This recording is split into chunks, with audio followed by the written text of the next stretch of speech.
Quelles sont les réactions des gens en général quand on leur parle de délivrance? Je sais pas s'ils serrent les fesses, mais en tout cas, ils se bloquent.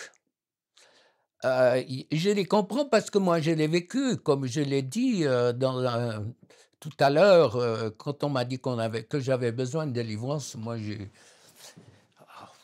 sorti mes griffes en disant: «Mais» première réaction, on dit tout ce qu'on est, puis, les raisons pour lesquelles on n'a pas besoin de délivrance, mais, j'ai je crois que la délivrance, c'est un peu comme le salut. Il y a beaucoup, beaucoup de personnes qui réalisent qu'ils étaient perdus après cette convertie. Ils ont cru que par le baptême de l'enfant, ils faisaient partie de l'Église. C'est du reste ce que la Larousse dit, qu'on entre dans l'Église. Or, c'est assez léger comme approche, mais beaucoup, beaucoup de personnes disent: «Mais, pourquoi on m'a pas averti plus vite?» après leur conversion. Ben, la délivrance, c'est pareil. Moi, je pense que la grande à moins que les personnes qui viennent me voir savent qu'ils ont des problèmes, mais dans les réunions, des les grandes réunions, la majorité des personnes qui reçoivent une délivrance, ils étaient tout à fait dans l'inconscience d'en avoir besoin. Donc souvent, il faut vivre quelque chose pour savoir qu'on ne l'avait pas. C'est valable dans c'est valable dans tout ça. Dans le quotidien. Heu, Conduire une voiture automatique, il faut la conduire avant de l'apprécier, puis dire: «Pourquoi j'ai gardé une voiture si longtemps dans ma vie où il faut bosser pour changer, pédaler et tout?» Et tous ceux qui il y a peut-être l'âge, mais tous ceux qui prennent des voitures automatiques, ils veulent plus changer après. Il faut expérimenter la chose. Donc quand tu as expérimenté une délivrance, ben, tu ouvres la bouche et tu regardes plus par la bouche que par les yeux en disant: «Mais misère, qu'est-ce que j'ai manqué jusqu'à maintenant?» As-tu connu des échecs dans ce domaine? Et bien sûr, qui n'en a pas connu? Jésus en a connu. Le jeune homme riche, certains commentateurs pensent qu'il est revenu par la suite. Judas, quand même un échec. Jésus le dit: «N'est-ce pas moi, vous les 12, qui vous ai choisis? Et pourtant un est un démon». Alors bien sûr, des échecs. Moi, je crois qu'il y a des personnes, moi, je les renvoie, j'essaie de envoyer chez des médecins en leur disant: «Mais prenez des médicaments, calmez-vous, ils sont tellement, des personnes suicidaires, on ne peut pas jouer avec eux», En tout cas, moi, je prends du recul, je les envoie chez des médecins, chez des psys souvent. J'ai des psys qui viennent pour eux-mêmes. Mais j'en vois des personnes où je me rends compte que alors que je me rends compte que je ne peux pas y arriver, alors qu'il y a des kamikazes et des, pourfendeurs qui veulent coûte que coûte ou, s'acharner autour de personnes et ça peut finir par des suicides, donc on ne peut pas jouer. Oui, des échecs. Le moins possible. Moi, un de mes traits de caractère, j'aime pas perdre. Et l'ennemi sait que j'aime pas perdre. Donc quand j'ai une délivrance, j'essaye d'aller, le maximum. Je crois qu'il faut pas, heu, taquiner le goujon. Est-ce que c'est une expression qui il faut pas essayer d'aller, contre des esprits de mort et puis bricoler et les laisser rentrer parce que faut être sûr que le gros du travail a été fait. Les échecs, oui.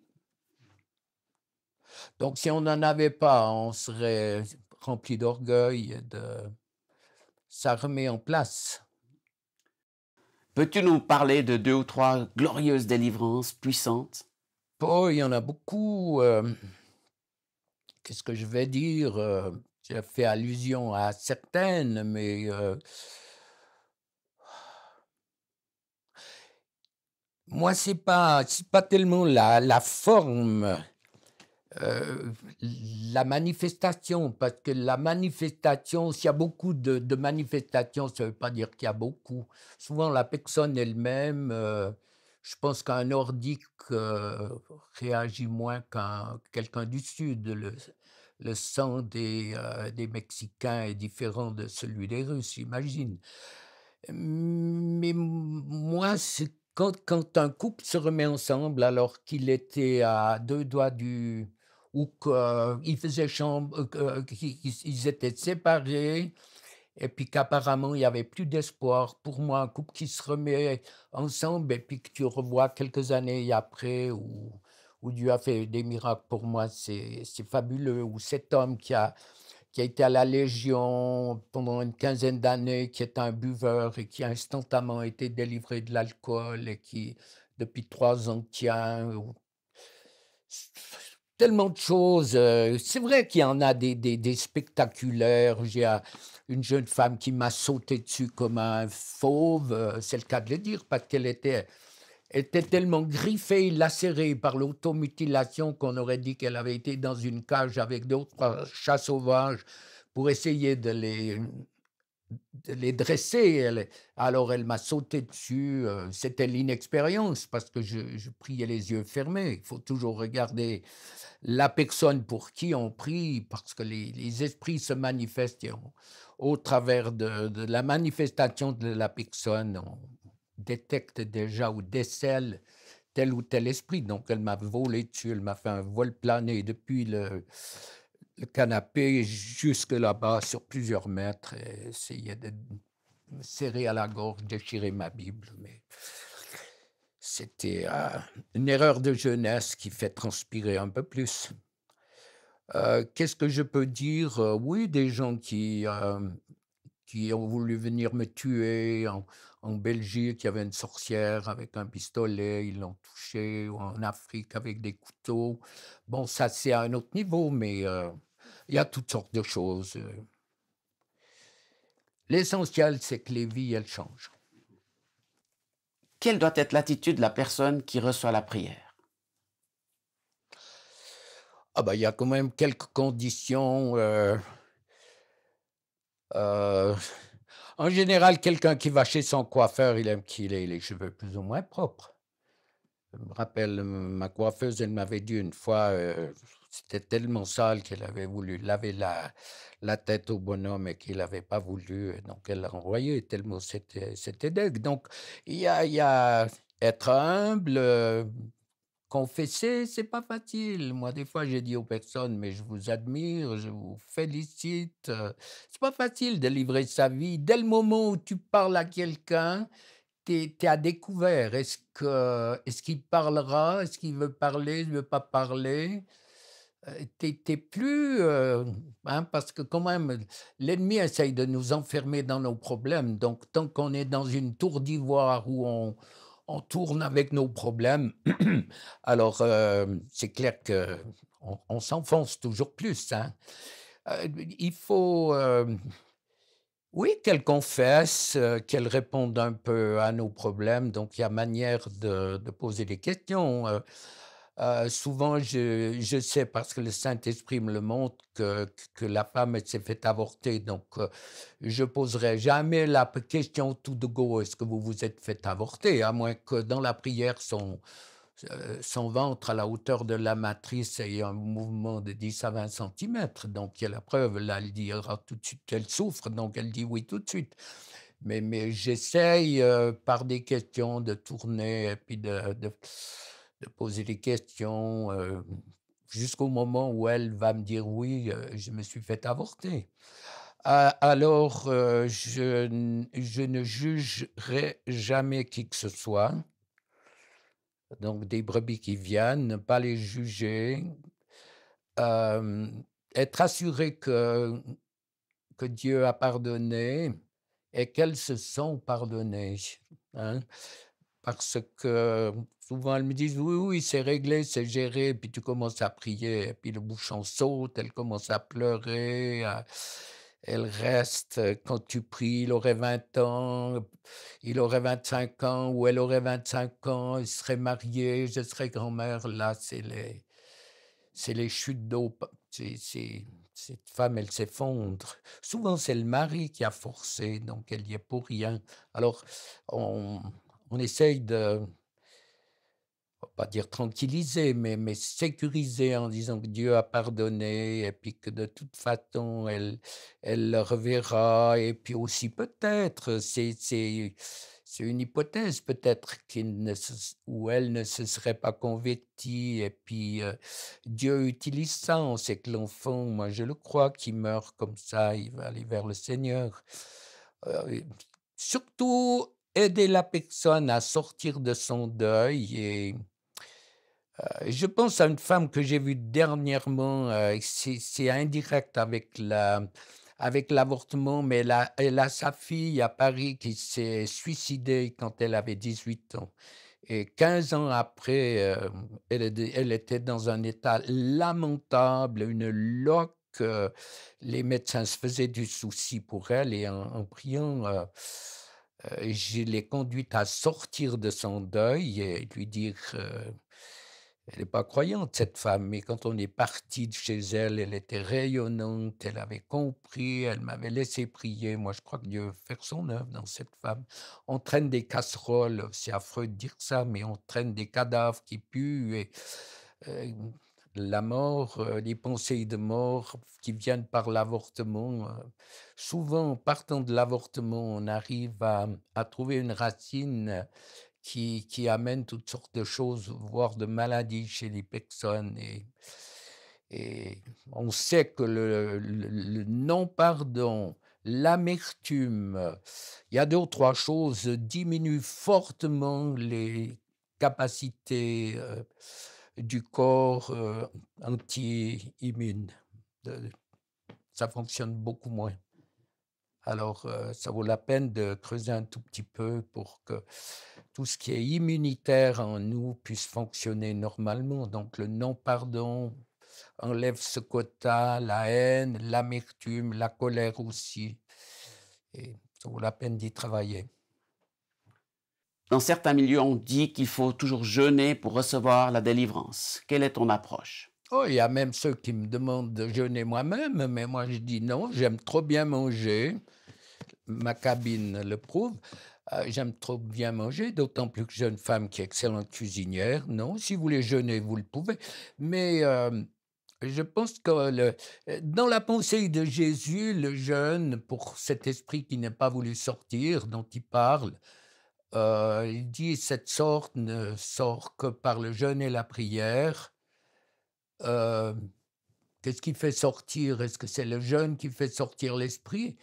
Non, c'est la foi aux promesses de Dieu. Donc le jeûne augmente la foi. Donc le but du jeûne, c'est d'augmenter la foi. Moi, j'aurais jeûné, non-stop si je l'avais fait pour les autres. Mais ça arrive, il y a des personnes qui le font et moi, je le respecte s'ils veulent. Ils me disent: «J'ai jeûné» mais c'est pas parce qu'il faut pas que ta tête pense que parce que tu as jeûné, les esprits vont partir plus facilement. C'est ce que j'essaye de faire comprendre aux brebis qui viennent. Le jeûne augmente la foi, la leur en l'occurrence. En fait, les esprits sortent comment? Ah, ils sortent par des cris, pas on avait cette femme qui est venue de Paris plusieurs fois, puis qui hurlait, hurlait, hurlait, hurlait, une noire. Et puis j'ai été vers elle, ah non, elle est venue vers moi après, j'ai donné mon adresse, comme elle venait de Paris, je lui ai dit: «Ben, viens chez nous». Et j'ai dit: «Tu cries, pourquoi?» Elle m'a dit: «On m'a dit qu'il fallait crier pour que les esprits sortent». Je sais pas quelle théologie c'est ça, mais ils crient une fraction de seconde au moment où ils partent. Alors quand on prend les évangiles, les esprits sortaient en criant, où ils peuvent se débattre. Mais, je crois qu'on a l'autorité pour leur interdire de faire certaines choses. Moi, je prie jamais pour quelqu'un qui est par terre. Ils peuvent partir comme un serpent.